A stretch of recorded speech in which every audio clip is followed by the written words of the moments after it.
자, 이제 성막 공부가 오늘 하고 다음 12월 초쯤에 이제 끝납니다. 오늘은 어떻게 보면은 이 성막을 쭉 공부하면서 마지막 성막의 기구 가운데 마지막 속죄소까지 들어왔어요.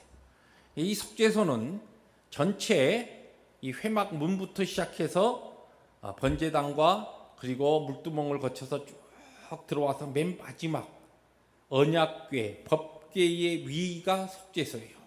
그럼 이것은 성막제도의 가장 중심적이고 하이라이트고 어떻게 보면 결론 부분에 해당합니다.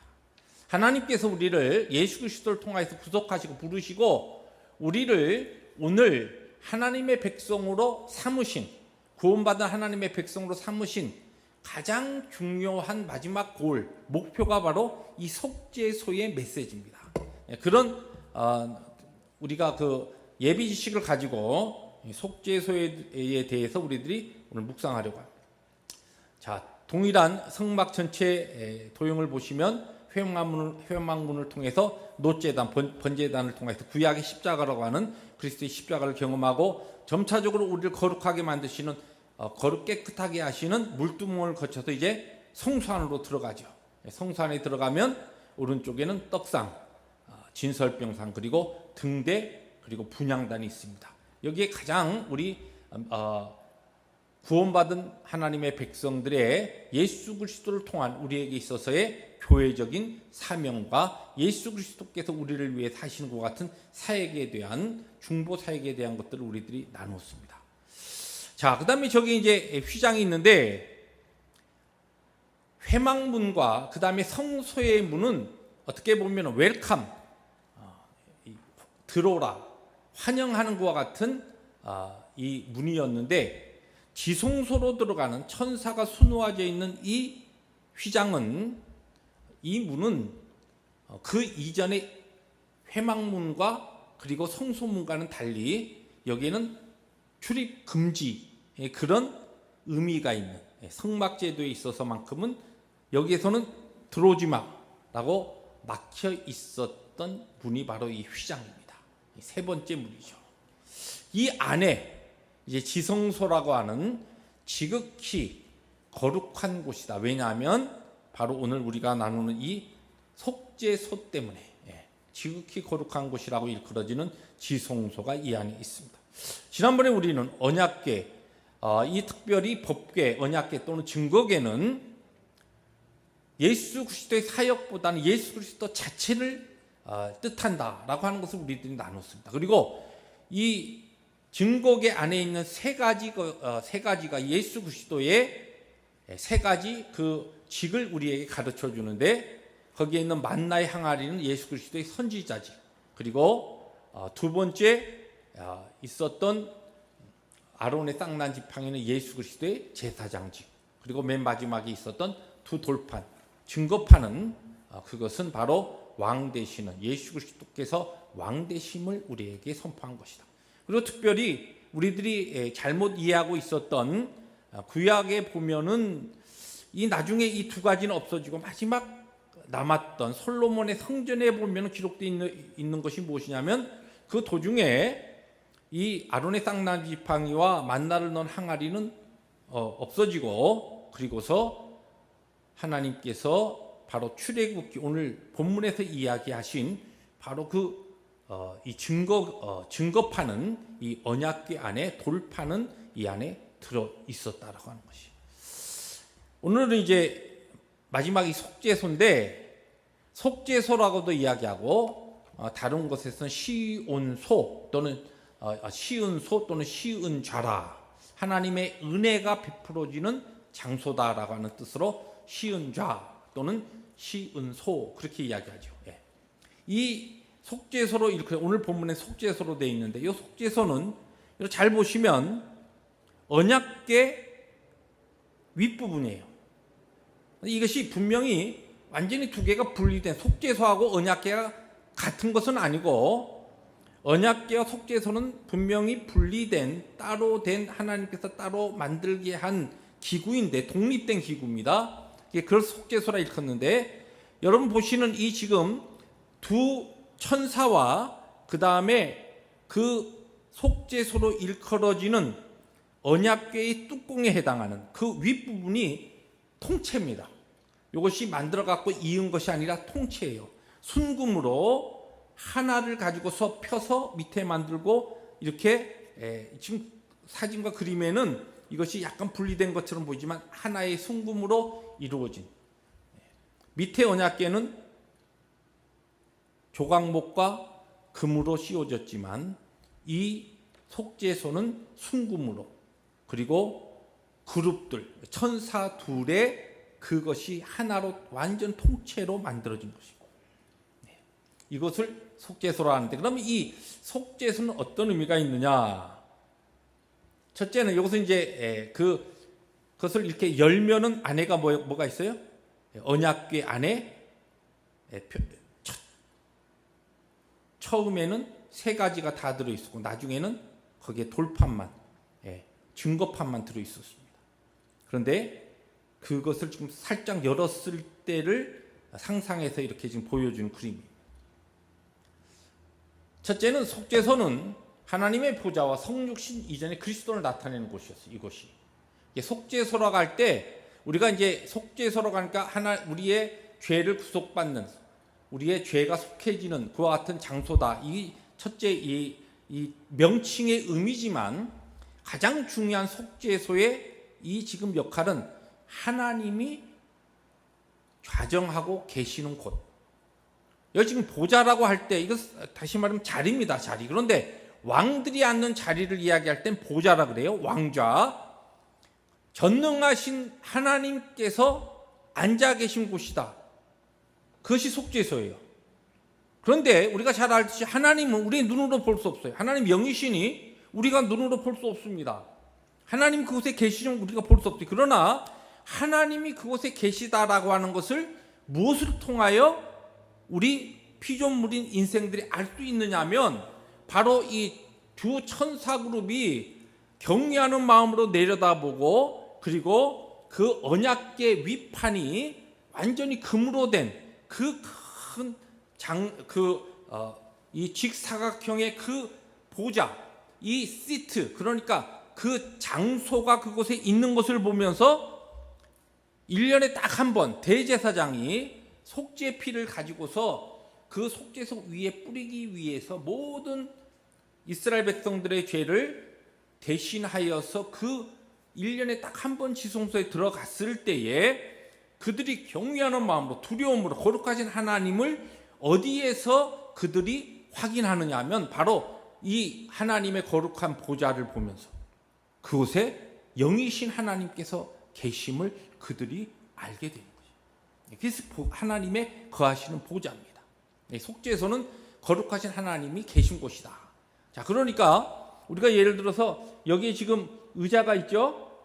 우리 드럼 치는 우리 집사님 의자가 있어요.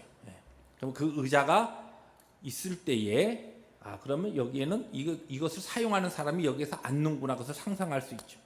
하나님은 영이시기 때문에 우리가 눈으로 못 봅니다.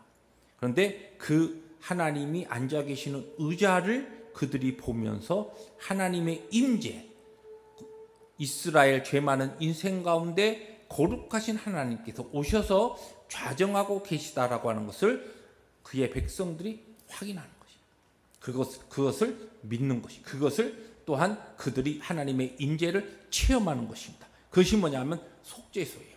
그런데 이 속죄소가 어떤 의미가 있느냐? 하나님이 함께 하신다라고 하는, 죄 많은 인생에게 거룩하신 하나님이 함께 할 수 없는데 하나님이 그들과 함께 하신다라고 하는 이 엄청난 이 놀라운 하나님의 은혜와 복이 마지막 이 모든 성막제도의 하이라이트로 바로 그들에게 약속되어지고 주신 것이, 그래서 그것을 상징적으로 바로 그들에게 보여주는 것이고, 거룩하신 하나님이 너희들 죄로 인하여 멸망당할 수밖에 없는 너희들에게 함께 할 수 없는 하나님께서 그분이 찾아오셔서 하나님의 보좌 가운데 거하시며 이 속죄소 위에 지금 계신다라고 하는 것이 동일한 겁니다. 오늘 우리에게 있어서 가장 중요한 신앙의 고백 가운데 가장 중요한 것이 무엇이냐면 죄로 인하여 멸망당할 수밖에 없고 버림받을 수밖에 없는 우리들에게 거룩하신 하나님, 그분이 바로 우리 가운데 좌정하고 계시다는 것이 그 약속입니다. 그 믿음이에요. 오늘 우리 가운데, 예배 가운데 계시다. 하나님이 우리 가운데 계시다. 그것이 바로 구원, 하나님이 우리를 구속하시고 구원하신 가장 중요한 목적이에요. 하나님이 우리 가운데 계시기 위하여 하나님께서는 우리를 첫째 구원하셨습니다. 두 번째로 속죄소는 그 다음에 어떤 의미가 있느냐, 오늘 이제 본문에 보면 하나님의 자비하심을 나타내는 곳이 이 바로 속죄소인데, 여기 오늘 본문에 21절 화면을 통해서 천천히 읽어볼까요? 속죄소를 궤 위에 얹고, 이 궤는 언약궤를 이야기합니다. 법궤 위에 얹고 내가 너에게 줄 증거판을 어디에 넣으라? 궤 속에 넣으라. 근데 증거판은 뭐예요? 증거판에는 뭐가 있습니까? 십계명, 율법이 있는 거예요. 그죠? 계명이 있어요. 하나님의 율법이 있어요. 계명과 율법은 뭐예요? 쉽게 해서 법이 있는 거예요. 법을 이 언약궤 안에, 증거판에 넣고, 궤 속에 넣고, 그 다음에 그 위에 뭘 얹어요? 속죄소를 딱 얹는 거예요. 이게 속죄소는 어떤 의미가 있느냐? 죄를 덮는다라고 하는 그와 같은 중요한 의미가 있어요. 오늘 여기에 지금 출애굽기 25장 21절 우리에게 가르쳐줘요. 우리의 죄를 덮으신다라고 하는 하나님의 자비를 상징하고 보여주는 것이 뭐냐면 이 속죄소예요. 그러면 왜 이 지금 증거판이 들어가 있고 그것을 속죄소가 덮는, 뚜껑으로 덮는 그것이 어떻게 그런 의미가 있느냐? 제가 어렸을 때 자라면서 동네 어른들이 항상 저만 보면은 머리를 쓰다듬으면서 믿거나 말거나 쓰다듬으면서, 야, 혜성이 너는 참 법 없어도 잘 클래야, 이렇게 얘기했어요. 법 없어도 살 사람이란 얘기는 들어봤어도 뭐 법 없어도 클래이란 이런 얘기 처음 들어봤죠? 그런 말이 있어요. 제가 만들었으니까. 그런데 우리가 저 사람 법 없이도 살 사람이다, 그럼 무슨 뜻이에요? 무슨 뜻이에요? 나쁜 짓 안 한다. 법을 안 어긴다. 착하다. 선하다. 박목사 같다. 그런 얘기 아니에요. 아니에요? 법 없어도 된다라는 얘기는 뭐예요? 그 사람은 법 없어도 산다라고 하는 얘기는 잘못을 하지 않는다, 그런 뜻이에요. 그럼 법이 있다라고 하는 것은 또 무슨 뜻이에요? 법이 있어야 된다라고 하는 것은 법을 어기기 때문에 법이 존재하는 거예요. 그렇죠? 하나님께서 율법을 주셨다라고 하는 것은, 계명을 주셨다라고 하는 것은, 그것을 우리의 인생은 죄성으로 인하여서 우리가 본질적으로 죄인이고, 하나님께서 율법을 법을 주시지 않으면은 그 부분에 있어서 아무런 통제가 안 되기 때문에 하나님께서 죄인된 우리들에게 법을 주신 거예요. 여기 지금 율법을 대표하는 십계명이, 계명이 이 증거판을 하나님께서 그곳에 넣으시고 그 다음에 속죄소로 그것을 덮었다라고 하는 것은 우리의 죄된 인생의 그 죄 문제를 하나님께서 하나님의 자비하심으로 그냥 덮어놓으셨다는 거죠. 커버하셨다는 것이죠. 여러분, 어떤 것을 이렇게 숨길 때 무엇을 덮으면 그 속에 있는 것이 없는 것으로 그렇게 인정되듯이 죄를 하나님께서 덮으셨다는 그런 의미입니다. 여러분들 우리 구약 성경에 보면은 이런 얘기가 있죠. 이런 스토리가 나오죠. 이스라엘 백성들이 블레셋에 이 엘리의 아들들이 자꾸만 전쟁에 지니까 법궤를 가지고 나가면 이길 거 하나님께서 함께 하셔서 승리하지 않을까 해가지고 법궤를 가지고 나왔다가 오히려 어떻게 됩니까? 아주 엄청 패배하고 법궤까지도 빼앗깁니다. 그런 다음에 이 법궤가 가 있는 곳마다 블레셋 지방에 막 하나님께서 재앙을 일으키니까 이 블레셋 사람들이, 야, 이 법궤 이거 우리 동네 갖다 놨다가 우리 다 죽겠다. 그래서 소를 실어가지고 이것이 어디로 가는가? 이것이 그들의 이 하나님의 계신 그곳으로, 만약에 이스라엘 그 땅으로 이게 가면 하나님 살아계신 것이다. 그렇게 하고서 그들이 이 소에다가 궤를 얹고서 그렇게 보냅니다. 그래서 그때 그 소가 어디로 갔어요? 베세메스라고 하는 곳에 갔습니다. 베세메스에 갔는데 거기서 도착해가지고 베세메스 사람들이 야 이게 뭔가 하고서 거기에 보면 성경에 보면은 그것을 열었어요. 열어서 그것을 어떻게 했죠?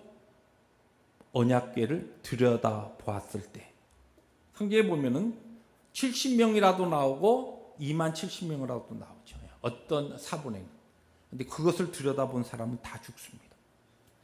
왜 이 언약궤를 들여다보면 죽었느냐? 그 안에 우리가 일반적으로 하나님의 거룩을 훼손했다 이렇게 이야기하지만 인생에 있어서 죽음은 항상 죄 때문에 죽는 겁니다. 그럼 죄에 대한 것이 항상 하나님의 언약궤가 속죄소로 인하여 덮여져 있을 때는 이 죄를 상징하는 죄에 대한 하나님의 그 계명과 율법을 증거판을 통하여서 거기에 넣어 놓으시고 그것을 속죄소로 뚜껑으로 덮어놨는데 그것을 사람들이 연 거예요. 열고 뭐가 있나? 이게 도대체 뭐가 있나? 봤을 때에 그 커버된 죄가 모든 것을 보는 사람들에게 그대로 영향을 끼치면서 하나님께서 죄로 인한 인생들을 사망케 하는, 죽게 하는 그와 같은 하나의 상징적인 것 하나님의 능력으로 보여주십니다.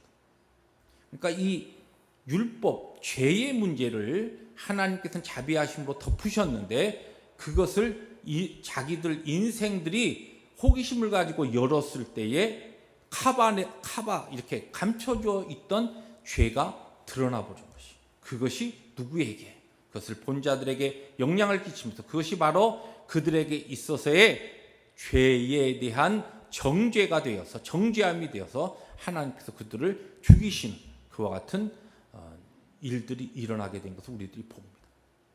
속죄소라고 하는 것은 하나님의 자비하심이 나타나는 것이, 그리고 이곳에서 1년에 한 번씩 대제사장이 피를 가지고 들어가서 그 속죄소에 피를 뿌립니다. 그리고 그것이 바로 모든 이스라엘 백성들의 죄를 씻는, 완전히 도말하는 것 같은 하나님의 구속의 사역을 상징적으로 보여줍니다. 그런 다음에 이제 오늘 본문에 보면 속죄소가 그러면 그것으로 끝나느냐? 이제 속죄소라고 하니까 우리의 죄를 속하는 장소다, 그렇게만 우리가 이해할 수 있는데, 그 다음에 오늘 본문 말씀에 보면 속죄소는 하나님과 만나는 곳이라 그렇게 이야기합니다. 25장 22절 우리 화면을 통해서 천천히 한번 읽어볼까요? 거기서 내가 너와 만나고 속죄소 위 곧 증거궤 위에 있는 두 그룹 사이에서 내가 이스라엘 자손을 위하여 너에게 명할 모든 일을 너에게 이루리라. 여기 보면 거기서 속죄소를 이야기합니다. 그 바로 천사들과 그리고 언약궤의 뚜껑으로 덮은 그곳에서 하나님께서 이스라엘 백성들과 만나신다, 교제한다는 것이, 거룩하신 하나님께서 이스라엘 백성들과 그곳에서 비로소 만나시는 그 일을 하신다는 겁니다. 우리의 구원의 하나님의 가장 중요한 목적이 첫 번째는 하나님이 우리의 죄 가운데 있는 우리들에게 오셔서 좌정하시고, 그런 다음에 죄로 인한 우리들이 거룩하신 하나님을 만날 수 없기 때문에 예수 그리스도의 보혈을 통하여 우리를 완전히 씻으시고, 그런 다음에 하나님께서 우리에게 이제 그곳에서 죄로 인하여 멸망당할 수밖에 없었던 우리들을 죄 없는 의인이라고 그렇게 인치심을 받은 우리를 그곳에서 만나십니다. 그런 다음에 마지막 여기서 무엇을 하시냐면은 하나님께서 말씀을 하셔요. 오늘 22절 뒷부분에 보니까 거기서 내가 너와 만나고 속죄소 위 곧 증거궤 위에 있는 두 그룹 사이에서 내가 이스라엘 자손을 위하여 너에게 명할 모든 일을 너에게 이르리라. 하나님께서 그곳에서 이제 실제 말씀하신 거예요. 여러분, 우리가 잘 알듯이 에덴 동산에서 처음 인생이 창조되었을 때 하나님과 사람들과는 어떻게 했어요? 그냥 프리리, 그냥 자유롭게 이야기를 주고받았어요. 하나님께서 말씀하시고 아담과 하와는 그 말씀 듣고 또 자기들의 이야기를 하나님께 할 수 있는 그런, 지금 여러분들 우리와 만나면 이야기하듯 이렇게 됐어요. 죄가 들어오니까 아담과 하와가 에덴 동산에서 쫓겨난 다음에 인생들이 거룩하신 하나님을 만날 수 없었습니다. 구약 시대에 주로 하나님께서 그의 백성들에게 하시는 것이 어떤 것이었어요? 족장 시대나 이런 때 보면은 하나님께서 꿈으로, 이상으로, 그리고 실제 개인적인 하나님의 음성으로 그들에게 말씀하셔요. 그런데 구약에 실제적으로 이제 하나님의 백성, 택하신 백성을 하나님께서 끌어내셔서 그들을 출애굽하여서 광야 생활을 하면서 하나님께서 그의 백성들의 그의 뜻을 말씀하실 때는 어떤 방법을 했냐면 바로 이 속죄소 위 두 그룹 사이에서 하나님께서 친히 말씀하시고, 민수기에 보면은 실제적으로 하나님께서 이스라엘 백성들에게 말씀하신 이제 그런 부분이 이 광야 생활 가운데 몇 군데가 나오는데, 민수기 7장 89절에 보면 맨 마지막 7장 맨 마지막 절입니다. 거기에 보면 이런 말씀이 나와요. 제가 그냥 읽어드립니다. 모세가 회막에 들어가서 여호와께 말하려 할 때에 증거계 위 속죄소 위에 두 그룹 사이에서 자기에게 말씀하시는 목소리를 들었으니 여호와께서 그에게 말씀하심이었더라. 이것은 모세가 들어갔는데 지성소 안에는 못 들어가죠. 지성소 바깥에서, 휘장 바깥에서 서 있었을 겁니다. 그때에 하나님께서 모세에게 명령하시는 그 말씀이 어디를 통해서 나오냐면 바로 이 속죄소 위 그룹 사이에서 하나님의 음성이 모세에게 들리는 거예요. 그래서 그 음성을 모세가 듣고 그리고 나가서 이스라엘 백성들 하나님의 뜻을 전달하고 계시하고 또 하나님께 와서 또 엎드려서 하나님 앞에 간구하고 이런 일들을 계속적으로 합니다. 이 구약 시대에 그의 백성들에게 말씀하시는, 오늘 이 시대 교회에 말씀하시는 그것이 무엇이냐? 바로 속죄소 위에서 하나님께서 그룹 사이에서 친히 하나님의 뜻을 계시하신다는 것입니다.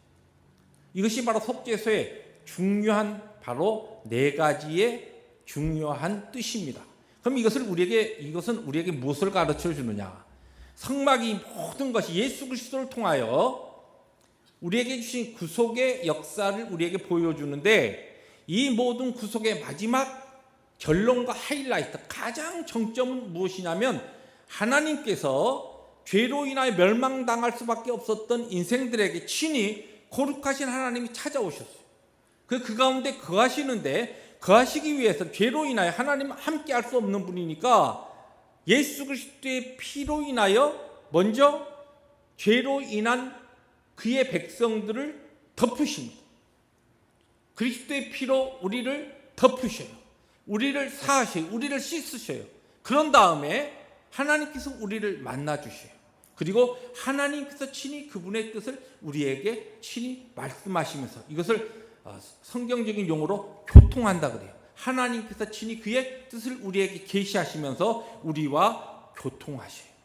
이것이 바로 우리를 구속하신 하나님의 구원의 목표요. 우리를 하나님의 백성으로 삼으신 하나님의 그 구속의 이유라는 것이. 그것 때문에 하나님께서 이 자기 하나밖에 없는 아들 예수 그리스도를 십자가에서 죽이시면서 생명을, 목숨을 담보로 해서 우리에게 주신 구원의 목적이고 목표고 또한 이유라는 것입니다. 이것이 성막제도의 가장 중요한 하이라이트고, 바로 우리가 왜 오늘 구원받은 하나님의 백성으로 왜 오늘 사느냐라고 하는 가장 성막을 통해서 우리에게 가르쳐 주시는 최고의 중요한 이유와 목적입니다. 하나님께서 우리와 함께 하시고 우리 가운데 거하기를 원하시고 그분의 보좌를 우리 가운데 두시고, 그런데 이 놀라운 하나님의 이 성막의 구원의 역사가 신약 시대에 바로 예수 그리스도께서 이 땅에 오신 다음에 그리고 성령을 보내셔서 교회를 우리에게 주신 이 교회 시대, 신약 시대에는 오늘 우리들이 바로 이곳에 모여서 하나님을 예배하는 이 예배, 왜 하나님께서 우리를 구원하느냐 그러면 다른 게 아닙니다. 하나님의 귀한 몸된 교회를 세우시고 그 교회 가운데 하나님께서 이 속죄소가 하나님의 보좌였듯이 하나님이 거하시는 보좌를 하나님의 교회 가운데 거룩한 믿음의 공동체 가운데 두시고, 그리고서 믿음으로 그의 보좌 가운데 들어오는 자들에게, 이스라엘 백성들에게는 지성소였지만 지금은 예수 그리스도를 통하여 예수 그리스도가 십자가에서 죽으실 때 우리가 잘 알지 휘장이 위에서 아래로 쫙 찢어졌습니다.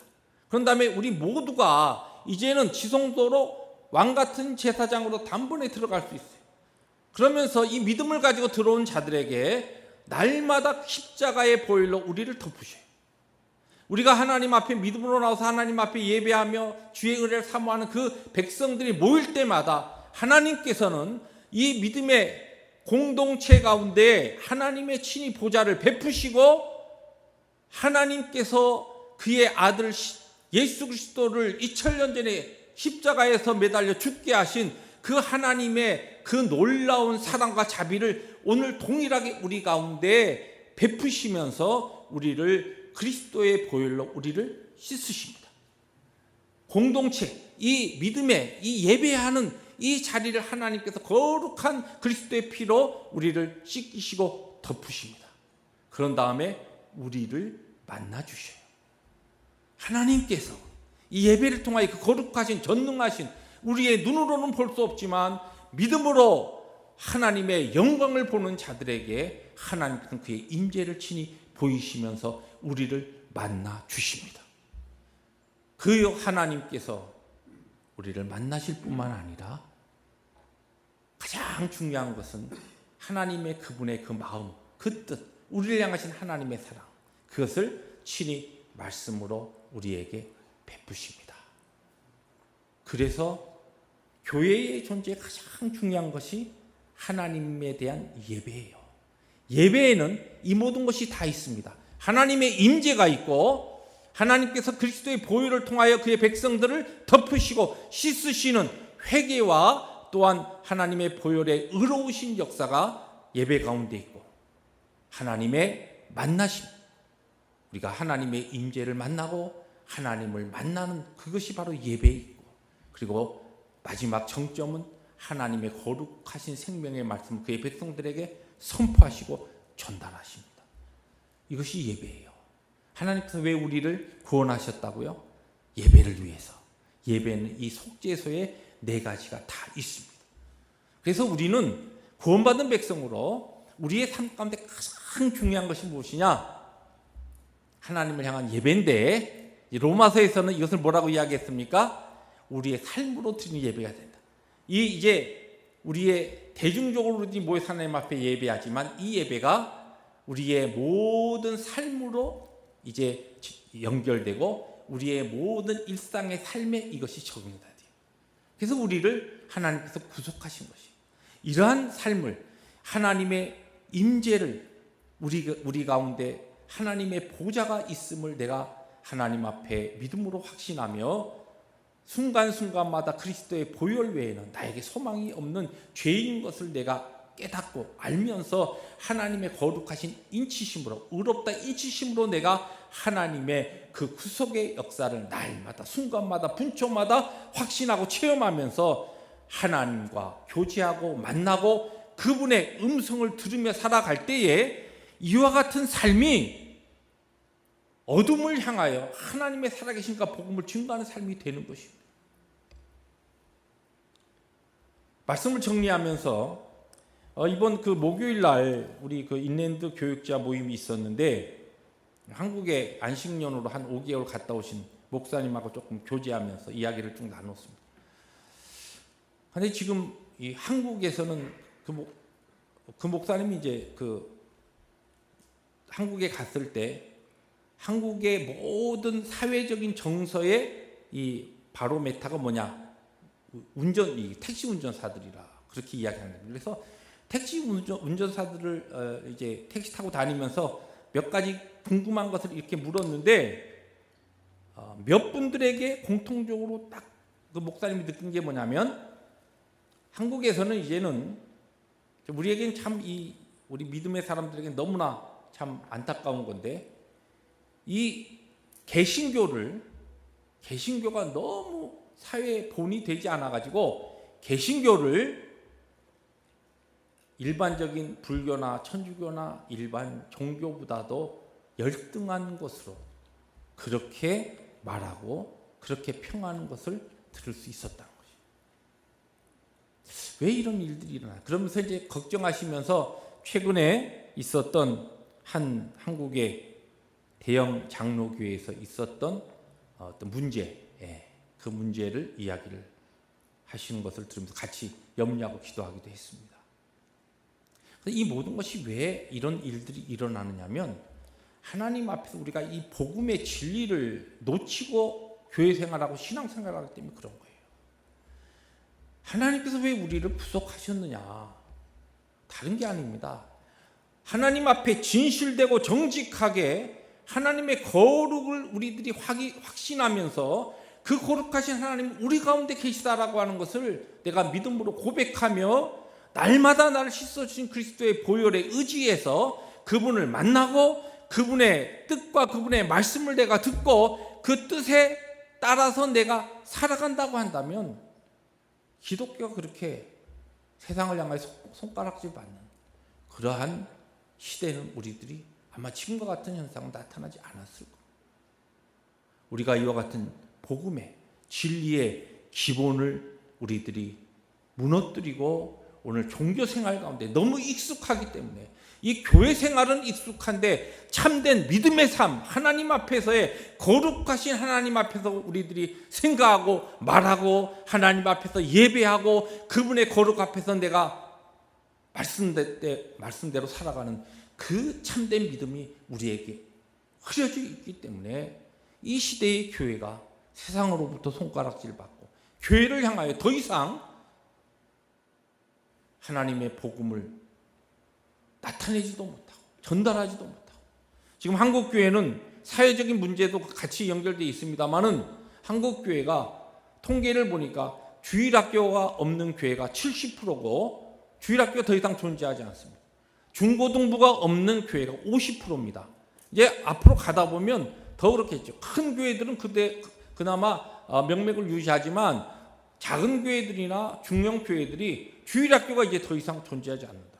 30대, 40대 젊은 분들이 교회에 없고, 이제 막 30대 층들이 거의 없고, 있어도 자녀들이 없고, 또 있어도 싱글로만 있고, 요새는 뭐 무슨 혼 뭐라 그러는데 하여튼 그런 게 많아가지고, 혼자 사는 분들이 많아가지고, 그게 없어져.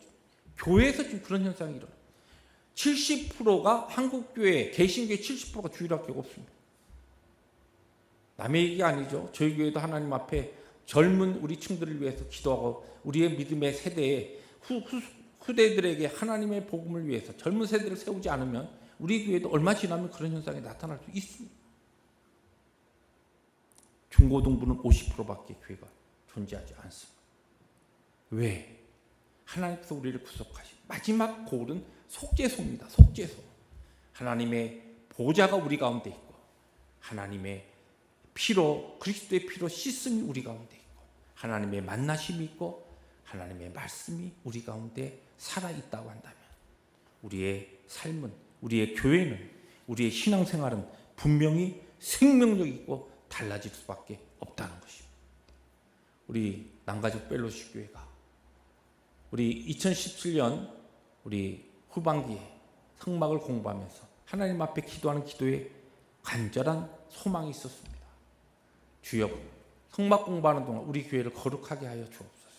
우리 가운데 있는 하나님 앞에 합당치 못한 죄가 떠나게 하시고 우리를 하나님께서 세상으로부터 불러주신 것은 구별하여 거룩하게 내가 거룩하니 너희도 거룩하라고 하셔서 우리를 불러주셨는데 우리에게 그와 같은 하나님 향한 거룩의 소망과 거룩의 소원과 그리스도의 피로 날마다 씻음을 받으며 하나님의 말씀으로 우리를 날마다 거룩하게 하는 그와 같은 거룩과 하나님의 거룩하신 임재 가운데 교회가 거룩으로 나가는 그와 같은 능력의 역사가 예배를 통하여 우리의 성도들의 삶을 통하여 힘있게 일어나고 있느냐라고 하는 이 도전입니다. 이 하나님의 질문 앞에서 성막을 공부하고 이제 12월 첫 주에 마지막 성막의 전체적인 우리들이 결론을 우리들이 말씀을 통하여 정리하면서 우리 가운데 능력으로 거룩으로 역사하시는 하나님의 거룩하신 역사가 먼저 저에게, 우리 모든 교우들에게, 가정들에게 하나님의 이 낭가지 펠로시기 공동체 오직 성결의 역사로만 힘있게 나타나는 그런 은혜가 있기를 주의 이름으로 축복합니다.